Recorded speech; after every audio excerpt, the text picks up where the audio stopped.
Hey, welcome back. We are in episode number 2 of the Always About People show, and it's good to be back with you live. I am so super excited about our guest today.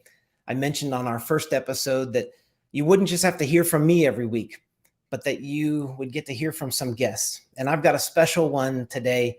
Simon Bray has been a friend of mine for a few years. We got to work on a project together at a previous stop along my journey. We built out a leadership academy, and he became a great friend.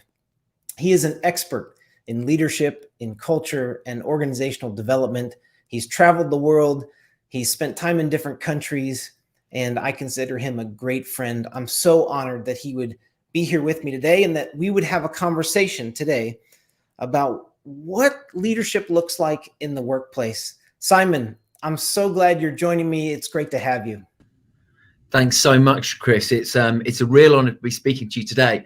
And yes, so much to discuss. I mean, like you said, I've just got back from Singapore. I'm talking to you today from the 61st floor of a skyscraper in New York. And to my left, I can see the Empire State Building. So it's exciting to be back in the US, but also exciting to have had some adventures, some new adventures around the world around leadership and culture, which I'm excited to share with you. Yeah. So, I mean, obviously, you've made a shift over the last couple of years since we got to work together. And now you're with What If again, Right. Which is a part of Accenture, correct? That's right. Yeah. So the quick background. So What If is an innovation company. So a small innovation company, 200 or 300 people.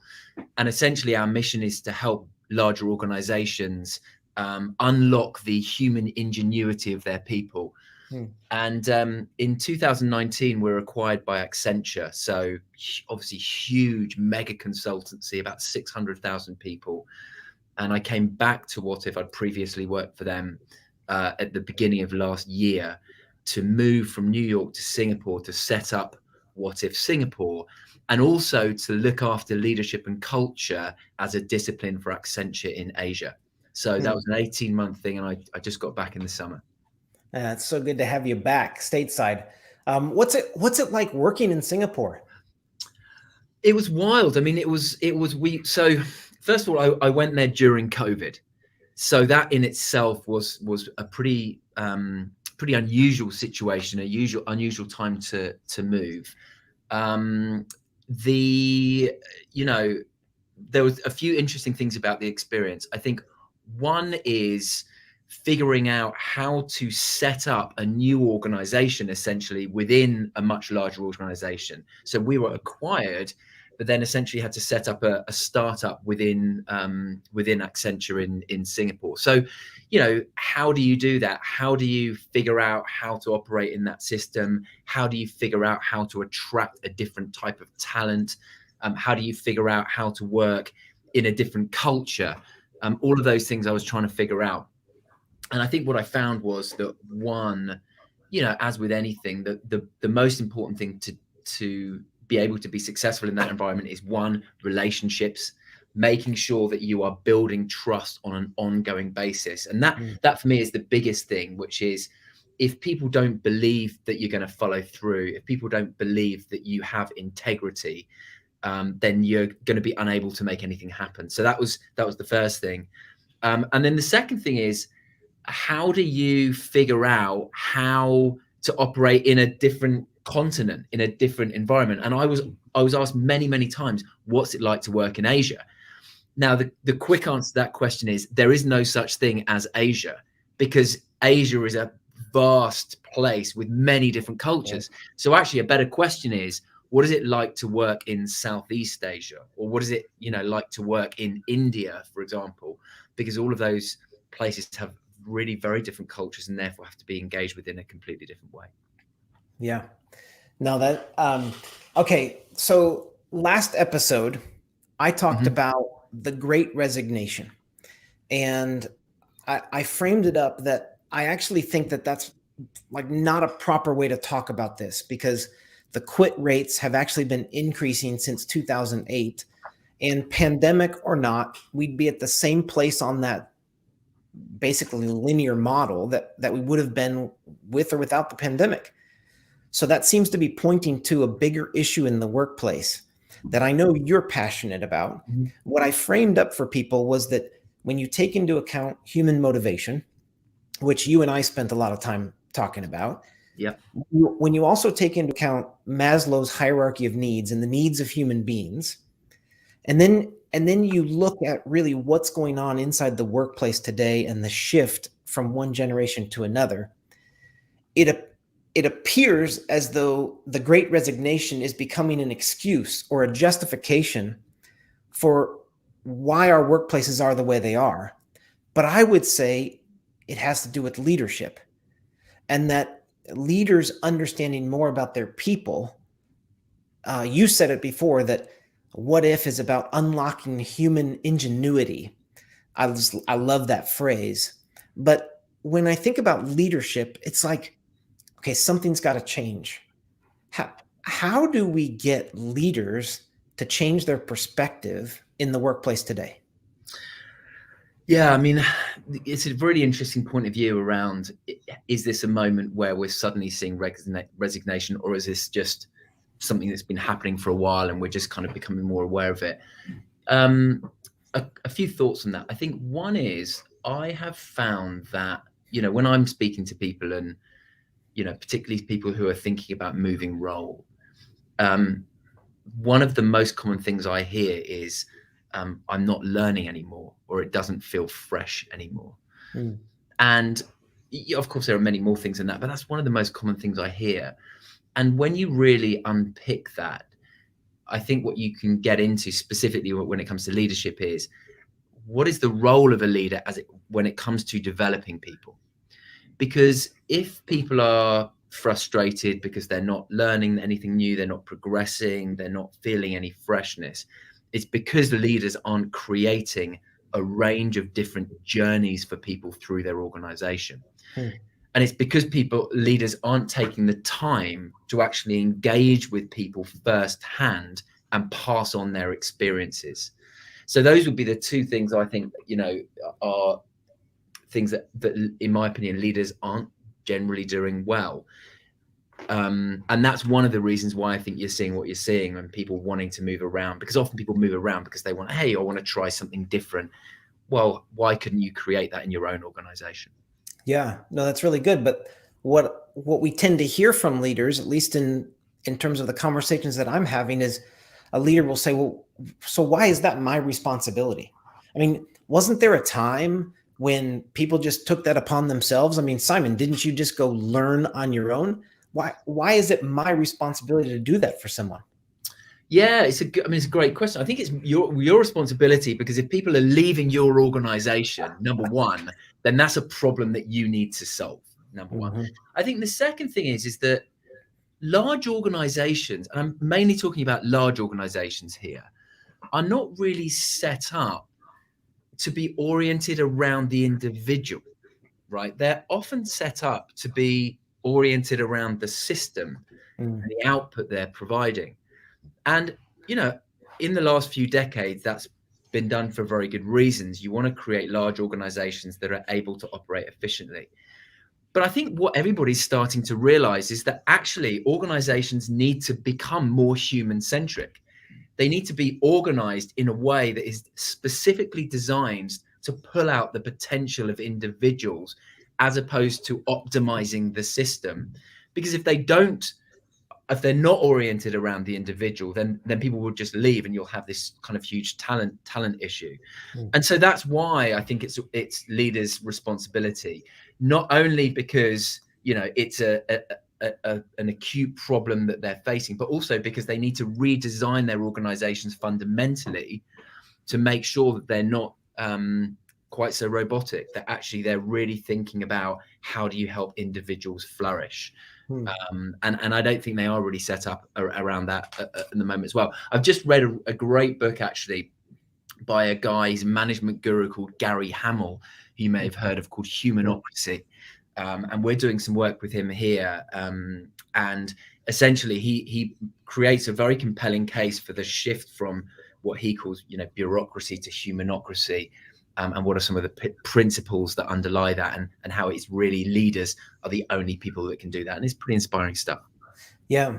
Well, it reminds me, like, if you return back to sort of the Industrial Revolution, we had some management theory that came out of Frederick Winslow Taylor called Taylorism. And the whole concept was to scientifically engineer every person's job role down to the specific actions that they would take.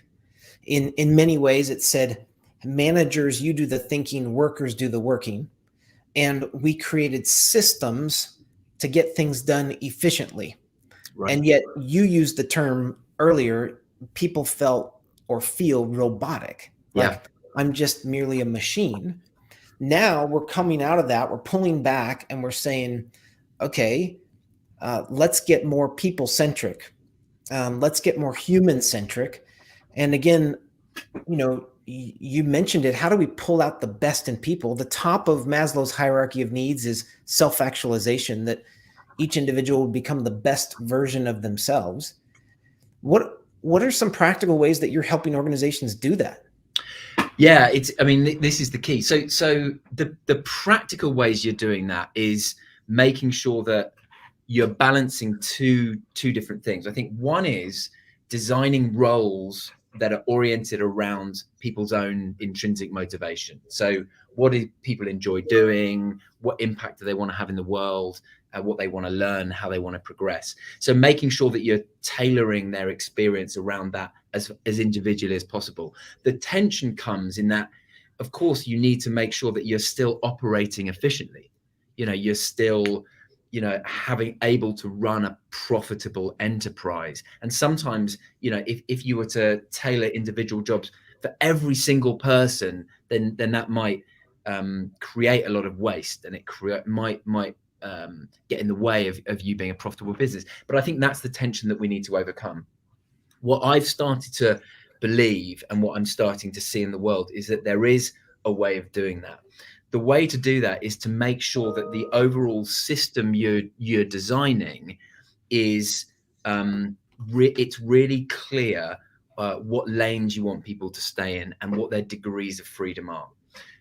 So, for example, within a certain person's role, making sure that there are certain core responsibilities that are common across all role types for everybody, but also make sure that there's enough space in there for people to be able to follow what they're passionate around.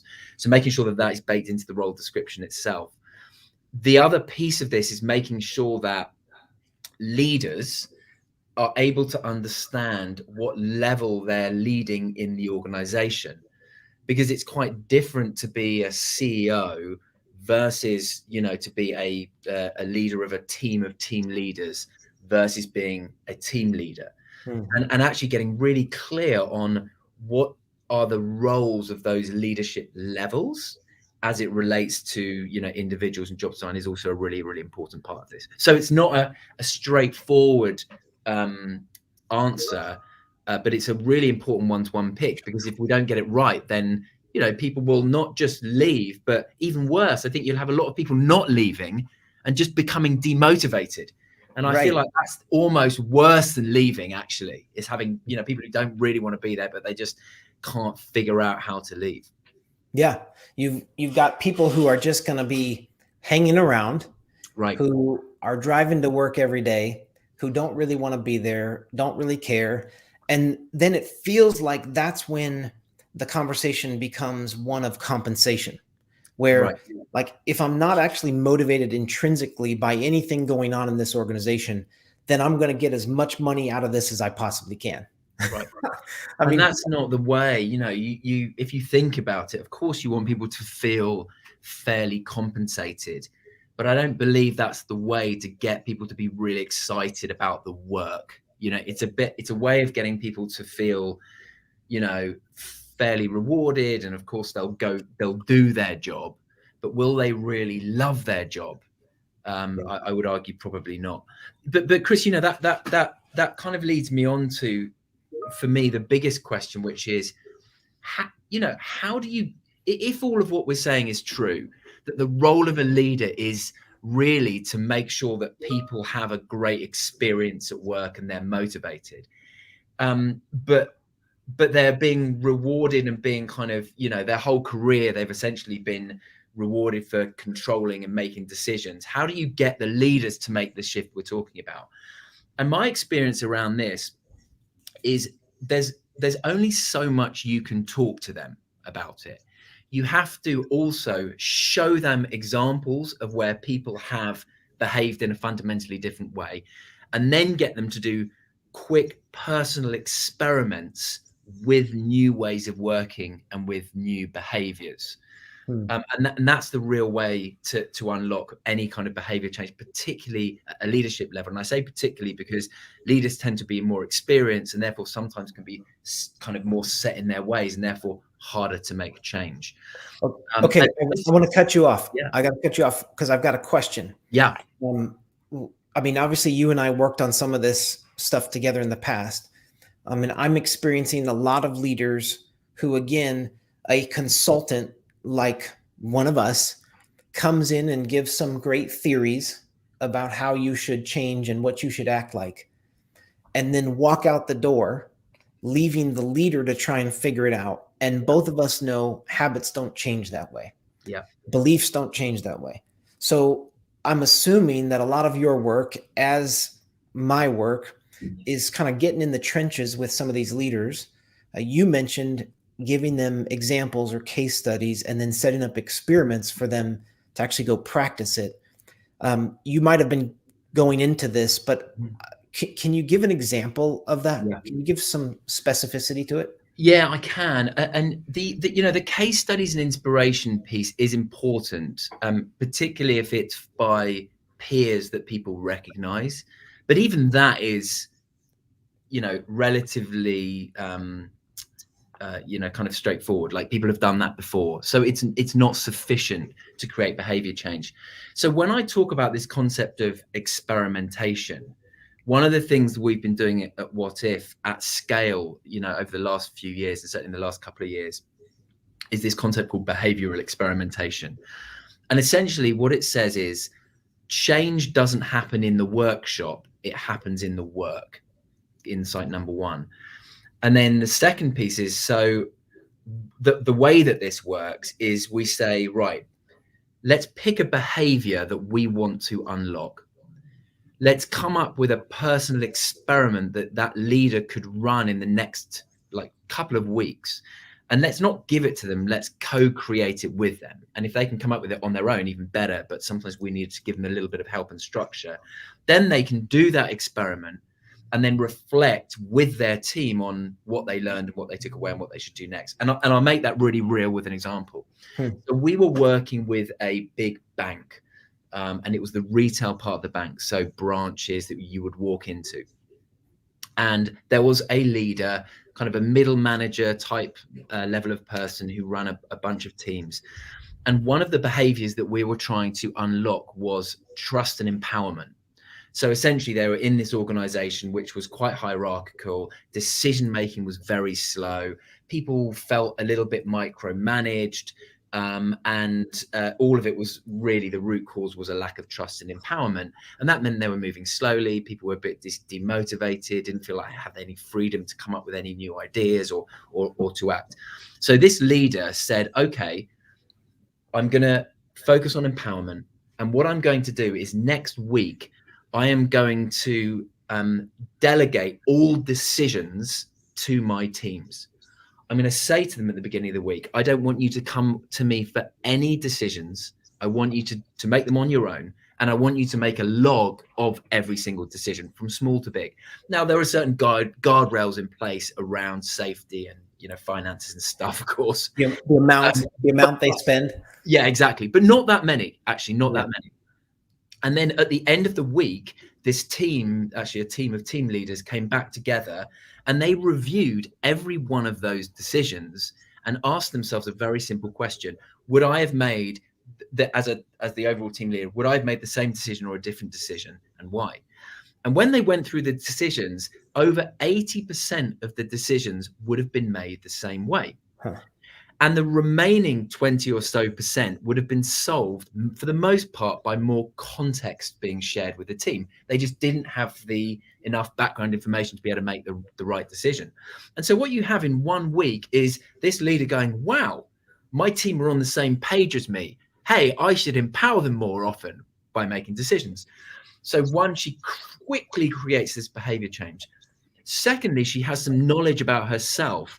Well, I should be sharing more context to help with the remaining 20%. So she starts sharing more context. By the way, she's already saving herself time by more empowering. She's using that time to share more context. And of course, the team feels really empowered. They feel engaged in the process. They start taking more ownership. They start making more decisions. And very quickly, they become a much more higher performing team. So that's an example of a very quick behavioral experiment that takes something like empowerment, which we could talk about, and actually turns it into something that creates a quick and real habit change. Yeah, no, I love that because I think behavioral change starts with a belief, right? It's like belief drives behavior. Right. So, Kathy Baker, it's so good to see that you're joining with us. You have a question though, and it's like, Simon, I'd ask you, how is this or the remote work environment and dynamic changing what you're doing and how you're unlocking human ingenuity? Yeah. Hi, Kathy. Thanks so much for the question. I mean, I think, like many, I've struggled with working remotely. I mean, there's some freedom of more control of your time, and some obvious benefits. But I personally miss getting together with people. I think as we get used to it, I think that it becomes more normalized and you can have more normal conversations around it. So a lot of the old conversations that we would have that were a bit awkward initially to do remotely, I think are becoming less awkward now. But Kathy, specifically to answer your question about behavior change and what this looks like remotely, what we found is that actually it can be easier to manage your own experimentation remotely. Because actually you can create a space online where you can get together with people quite regularly and actually give them more coaching and support to make sure that they're getting these experimentation loops happening. So, let's think of a world where there was no remote. It would have been quite difficult you'd have had to rely on workshops or one-on-ones or calls to be able to check in and keep people going. What's been nice about remote way of working is you can have faster check-ins, you can hold people to account, you can give more spot coaching, and therefore make sure that not only are they running the experiments, but they're landing the learnings after them. So we found that it can be quite advantageous if used in the right way. Yeah, that's great. I think that that's a big question from a lot of leaders today, Simon. Before we move on past this, I want to just ask you this question. Both of us are passionate about leadership and culture, but how are you seeing culture change? And then part B would be, how are you seeing leaders maintain their culture even in a remote environment? Yeah, I mean, it's hard. It's hard when people are kind of on their own a lot more. We found that as people start coming back to work, more intentional face-to-face experiences, tend to be the way forward. Of course, that's still not possible everywhere. But where it is, having experiences which are a lot less about information and a lot more about connection, is a really important thing to do. I mean, as an example, I'm getting together with some of my team later this week, and we're able to do it in person. We're in the city in New York.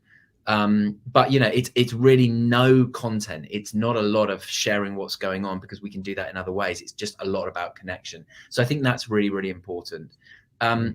The culture side of things, what we found is that almost doubling down on your communication around culture is really important, because it can be very easy for your culture to kind of dissipate when you're essentially not together. So leaders that are continually talking about behaviors and bringing to life those behaviors with stories is a particularly powerful thing to do. So I've seen some of the more effective leaders over the last 18 months or so just start using a lot of kind of quick videos, which aren't heavily produced or shot, but are actually just them talking to their phone or talking to a screen and telling a quick story about something that just happened. And then feeding that out can be a great way of reinforcing culture. Yeah. No, that's great. So, I mean, if I could put it in my own words, what I would say is you take some of the values and the beliefs of an organization and double down on communicating those across the organization, even virtually, through storytelling, through examples, anecdotes, and even the use of video. Yeah. Can be really powerful. Yeah, and I'll give you a quick example on that. So we're working with a global healthcare company. This was actually when I was in Singapore a few months ago. We were working with a global healthcare company, and they were really worried. They're going through a lot of change. They've actually demerged from their parent company, and they're going through a lot of change, a lot of transition, and they're really worried about their culture. And so they wanted to do a bit of a reset. And one of the things that we helped them to do was to say, look, our belief is that you have lots of pockets of great, behaviors happening, but what you need to do is amplify them. And so what we did is we went through an exercise where we interviewed 10 teams that we knew had a very strong culture and were living the values of this organization.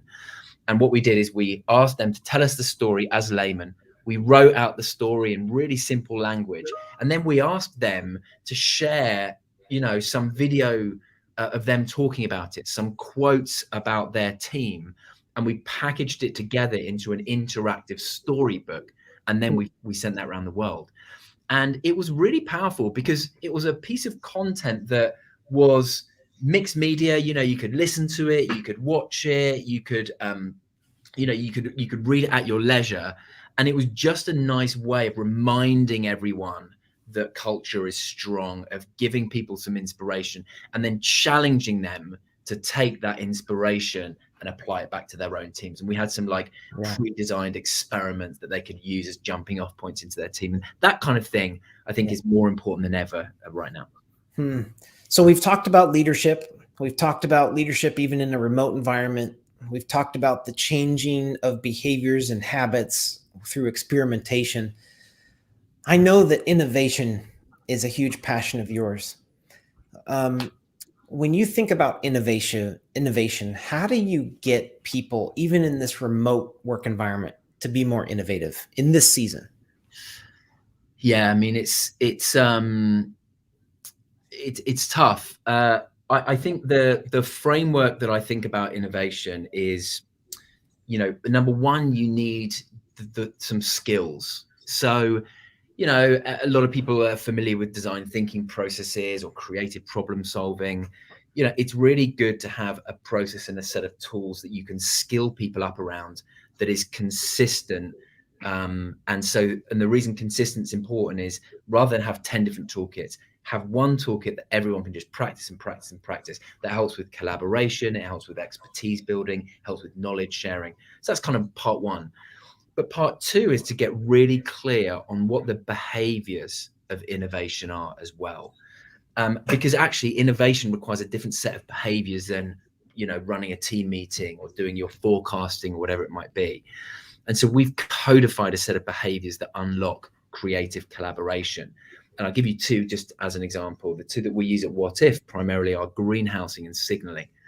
Greenhousing is the behavior when you're trying to come up with new ideas, of taking a starting thought from somebody and together building it and exploring it and seeing where it ends up, knowing that not every time you do that you'll create a great idea, but just the process of together giving every idea the benefit of the doubt is really important. And then the companion behavior to that is something called signaling. And signaling is letting people know when you want them to be greenhousing or building ideas and when you want them to be judging. And back to leadership, the most brilliant leaders of innovation that I've seen are the ones that are really good at signaling in one-to-ones or in team meetings or any environment. When do we want to be building ideas and coming up with possibilities? And actually, when is the moment now to judge ideas and make some decisions? So greenhousing and signaling are behaviors that without which it's really difficult for any creative process to make sense. So that's kind of how do you unlock individuals and teams. And then I think the last thing I would say around innovation is, or at least for this part of the answer, is from a leadership point of view, it's really important, and this is going to sound a bit crazy, to give space and also remove space. And what I mean by that is you need to give people the space to fail, the space to try things out, but you also need to give them constraints around that. So get really clear on, we need an idea that will launch quickly, that will cost no more than this, and then give people the ability to go crazy and try some things out. Man, that's great. Well, it sounds a little bit more like parenting, Simon. It is. Well, that's a whole nother thing. I mean, a lot of these lessons are right. And in fact, marriages as well, I would argue as well. I've heard some people tell quite funny stories about when they're engaging with their wife or their family about deciding where to go on holiday. Sometimes you're in the mode where you want to come up with lots of ideas, and sometimes you need to make some decisions. And when you're both in different modes, you can get collisions. And so, I think these lessons probably apply to all sorts of things. All right. Hey, before we sign off, because I want to honor your time, Justin has just asked a great question that I'm sure other people have, but it's basically just saying that, hey, I'm finding that leaders, even in a remote environment, are less accessible since being remote. What are some ways that we can improve that? As I feel like since moving remote, our collaborative environment has actually become more siloed. I think that's I'm seeing that. You know what? So I think two quick thoughts on that. I think one is, it's easy to be transactional when you're in this kind of environment. You ping a message, and when you need something, you reach out. And I think what's really important is to make sure that you're engaging with people on an ongoing, continual basis in a way that helps them with what they're up to as well. It's like any friendship or any relationship, but I think it's the same with leaders. It's let's not just, connect for our one-to-one. Let me ping you but we don't have to talk all the time. Let me ping you a quick story, or I saw this article and I thought of you, or so that way you are thinking of that person as a human, as a relationship, versus just as a leader that you need to engage with on a certain relationship. So I think that's one thing that I think it's not a new insight, but it's an insight that I think is more and more relevant right now, certainly in today's world. So I think that would be probably my one big thing. I think that's the most important thing. Man, well, this has been an honor. It's been an honor for me to hang out with you for 30 few minutes. And I consider you a great friend.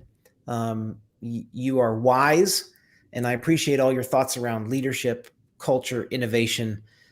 You're the man. Thank you for joining me on the Always About People show. It. Yeah. Chris, thank you so much. It's an absolute pleasure. I mean, this is such an important topic in life, and particularly for right now. So it's as I said, it's a real honor to be here with you. And I can't wait to watch along for the next one. Well, we might have to bring you back for part B. Always up for it. Just getting into the conversation. All right. Thank you so much, Simon. Thanks. And with that, we're signing off from another episode of Always About People. Look for ways to join us on our next episode. You can subscribe. Please join us for the next. And even on Facebook, you can get little reminders of when the next show's coming. So thanks for joining us. We'll see you next time.